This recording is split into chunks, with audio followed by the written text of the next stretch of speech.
Coming up on First at 4, investigators recover the black box from the container vessel that struck the Francis Scott Key Bridge. How the NTSB hopes it will bring the final minutes of that ship's catastrophic voyage into focus. Plus, Kentucky lawmakers are scrambling to get bills passed before they break for the veto session. We'll have the latest from Frankfort. Plus, enjoy the sunny weather because rain chances are back for Easter weekend. Your forecast on the way as Mountain News First at 4 starts now. Dedicated to Eastern and Southern Kentucky, this is WYMT Mountain News First at 4. Good afternoon, I'm Steve Hensley. First at 4, a black box containing critical data is being analyzed by federal investigators after a ship slammed into Baltimore's Francis Scott Key Bridge yesterday, sending at least 8 people into the river below. Of those, 6 are still missing and presumed dead. Laura Aguirre has the latest.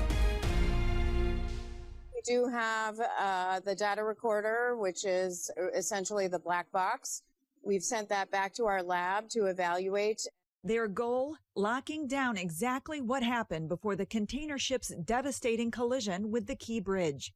Along with grabbing the black box Wednesday, the NTSB team collected perishable evidence like electronics and documentation.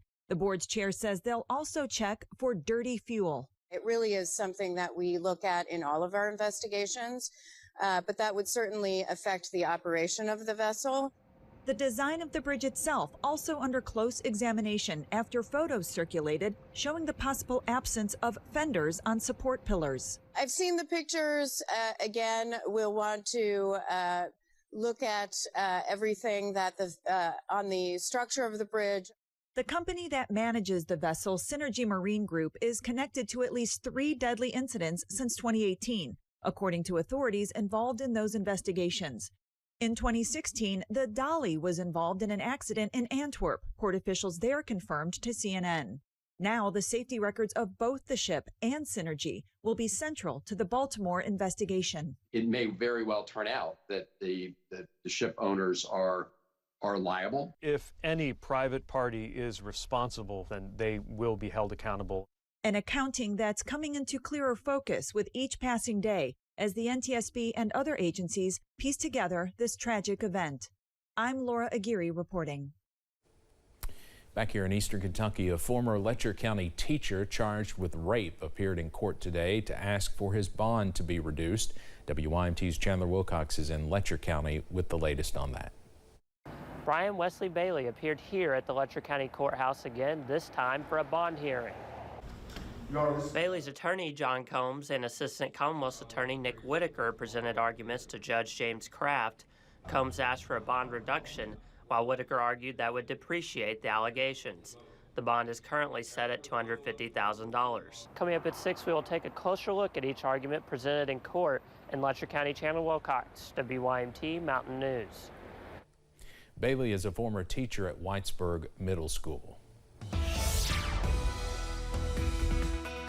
Well, after some ugly weather on Tuesday, we are tracking high pressure on Wednesday. So as a result, we are dry under some sunshine. A live look from Buffalo Mountain in Perry County. And as you can see, we are tracking some warm weather, also some more sunshine back in the distance. That current temperature is sitting at 63 degrees. And up on First Alert Pinpoint Doppler, a clean sweep as high pressure begins to take over. That cold front that brought some showers on Tuesday now pushing off to the east, and high pressure is set to take over as we go into the rest of the work week. Those temperatures right now in the upper 50s to lower 60s, even the middle 60s in some areas for the Big Sandy Valley, up to 64 in Pikeville, 66 in Grundy, and 61 over in Laurel County for London. At this hour, we are tracking some more dry weather, also some cool and calm conditions as we go into this evening. Those lows are chilly to wake up on Thursday. Most of us in the middle to upper 30s as you wake up and walk out the door. More dry weather tomorrow, also on Friday, but those rain chances are set to increase for Easter weekend, also into early next week. All those details coming up in just a few minutes. Steve? Cameron, thank you. Kentucky lawmakers are scrambling to get bills passed before they break for the veto session. The House and Senate advanced a number of bills today, including some to the governor's desk. But some high-profile bills are still unresolved with just 3 working days remaining. WYMT's Phil Pendleton has more from the state capitol. The House gavelled in this morning, the Senate this afternoon, and they took up a number of different issues with some high-profile bills yet to go. They advanced a bill dealing with name, image, and likeness, along with a bill that would set up a new corporation for the state horse racing commission. Two bills were heard in a House committee Wednesday that had already passed the Senate. One would add cleanup language to the name, image, and likeness for collegiate athletes law passed a few years ago. Sponsor Max Wise says it is necessary with NCAA changes coming next month. Another bill would set up a new commission with board members initially from the Racing Commission because of changes made with sports wagering last year.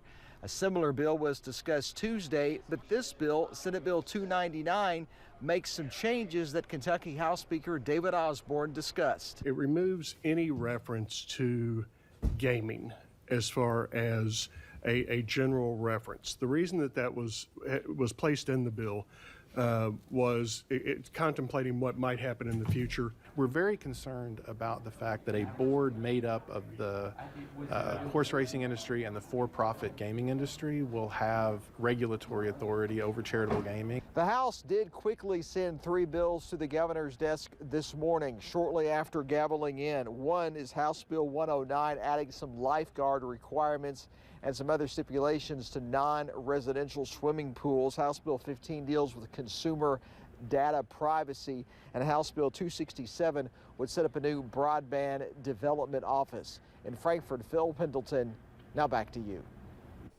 The General Assembly is expected to meet into the night tomorrow to advance as many bills as possible and preserve their ability to override vetoes when they return on April 12th. A panel of federal judges votes to keep a new Texas immigration law on hold. The law would allow police to arrest migrants suspected of illegally crossing the border from Mexico. It would also empower state judges to order people to be deported to Mexico. In a 2-to-1 vote, the court said the law should remain blocked. They cited a 2012 Supreme Court ruling that invalidated a similar law in Arizona. This is not over yet, though. Texas officials can appeal today's ruling to the U.S. Supreme Court. Hunter Biden is fighting his felony tax indictment at a hearing in Los Angeles today. He's trying to get 9 charges against him dismissed. Prosecutors say he failed to file his taxes on time, missed deadlines to pay IRS debts, and engaged in a criminal tax evasion scheme during several years. Biden's lawyers argue prosecutors caved to pressure from Republicans to target him because of his father. Hunter Biden has pleaded not guilty. More potential problems for the popular app TikTok. Sources say the Federal Trade Commission is investigating the social media platform. TikTok is accused of violating a children's online privacy law.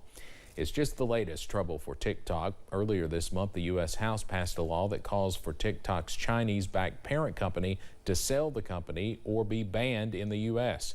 So far, no comment from the FTC or TikTok. Coming up on First at 4, could bubble gum play a part in saving the planet? How scientists are using it to pop the problems of single-use plastic. Plus, the forecast turns soggy at times this weekend. Those details coming up after this break.